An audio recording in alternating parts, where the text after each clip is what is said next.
1985년 9월 27일 민주국민이 민주국회를 만든다. 1985년만 하더라도 민주라는 단어가 굉장히 아름다운 단어였습니다. 그 당시만 하더라도요. 근데 요즘에 하도 민주 꼰대들이 많아서 민주라는 단어를 보면은 기분이 좋지 않습니다.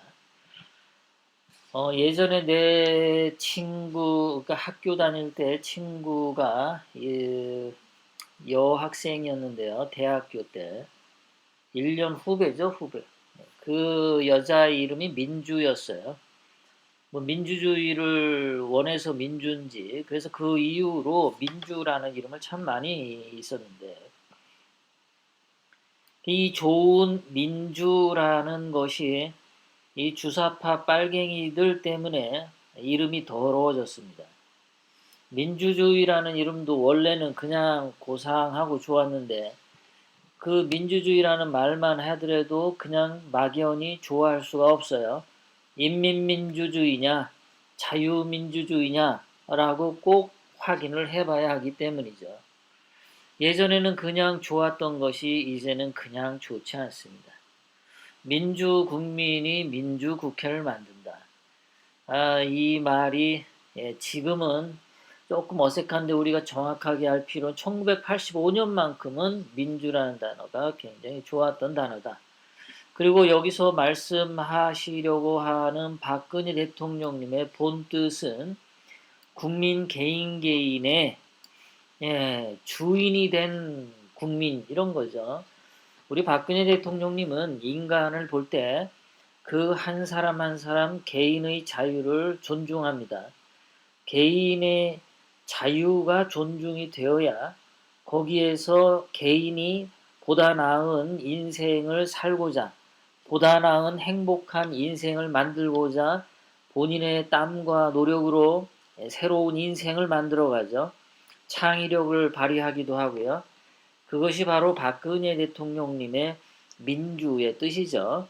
개인 개인의 자유가 바탕으로 된 개인의 창의성과 땀과 성실로 본인의 인생을 성공적으로 이끌어가는 국민, 그것이 민주의 뜻인데 그러한 국민들이 많아야 민주국회를 만든다라는 거죠. 주사파 빨갱이들이 말하는 그 민주화 국민이 많아야 민주화 국회를 만든다 이런 뜻은 아닌 거고요. 자, 계속해서 박근혜 대통령 말씀이 이릅니다. 정치면에 있어서의 비근대화, 근대로 되지 못한 거죠. 미개한 겁니다. 전근대적이라는 말도 하죠. 그러니까 개인의 자유를 존중하기 이전에 조선시대와 같은 그런 전근대적인 사회, 그럴 때는 국회가 엉망진창인 토론을 하죠. 지금도 보면은 그 패스트트랙 원래는 날치기 통과인데 영어로 바꿔서 그럴듯하게 사기치고 앉아있죠.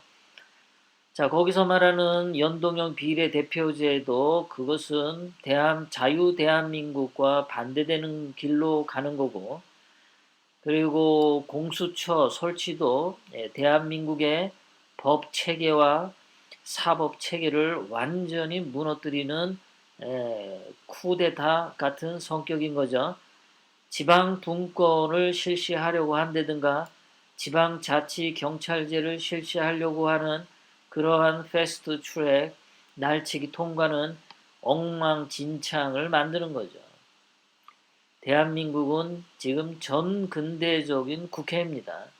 문재인 주사파 패거리가 만드는 국회는 엉망진창일 수밖에 없어요. 쓰레기고 시궁창이죠. 시궁창 국회인 겁니다. 시궁창 청와대고 쓰레기 청와대입니다. 이러한 전근대적인 모습은 정치 문제에 앞서서 국회의원들 문제에 앞서서 국민 수준의 반영으로 보아야 한다. 그렇죠. 뭐 우리가 흔히 많이 듣던 말이 그거지 않습니까? 그 나라는 그 나라 국민의 수준에 따라서 그 나라의 정치 수준이 정해진다. 그런 얘기죠. 지금도 보면은 박근혜 대통령님을 위한다고 하면서 박근혜 대통령님을 팔고서 당비를 뜯어가서 지 주머니만 채우는 인간들, 내년에 자기 국회의원 재선을 위해서 선거운동을 하는데 그것을 눈치채지 못하고 태극기 들고 토요일마다 당비 내러 가는 한심한 사람들이 많죠. 그러니까 2년 동안 박근혜 대통령님 불법 탄핵을 외치고 오더라도 헌법재판관 8명 중에 누구 하나 고발당했다는 소식이 없죠. 뭐 50만인지 60만 당원인지를 자랑하면서 기끝내 하는 일은 하는 게 없다. 정말 제대로 된 투쟁을 해야 되는데 보여주는 게 없다. 태극기를 들고 자기 선거운동하는 그 모습뿐이다. 그러니까 거기에 왜 태극기 들고 가는 사람들이 많기 때문에 그 사람들 수준이 반영이 되어서 그런 가두리 태극기 집회밖에 하지 못하는 거죠. 왜 거기에 태극기 들고 가는지 몰라요. 예? 그렇게 간다고 2년 동안 뭐 했나요? 한 것도 없는데 거기 왜 쫓아다니는지 이해를 못 하겠습니다. 박근혜 대통령님 형 집행 정지 신청도 안 했죠.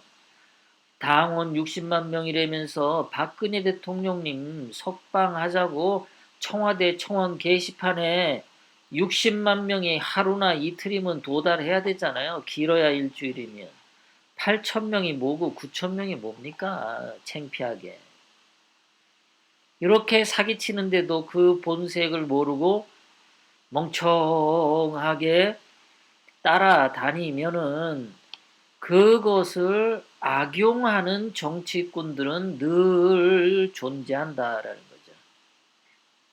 계속해서 박근혜 대통령 말씀이십니다. 국민이 민주적 생각을 갖는 바탕에서만 국민이 자기가 주인이다라는 생각을 가져야만 민주국회도 가능하다. 저 사람이 뭔가 해줄 거야.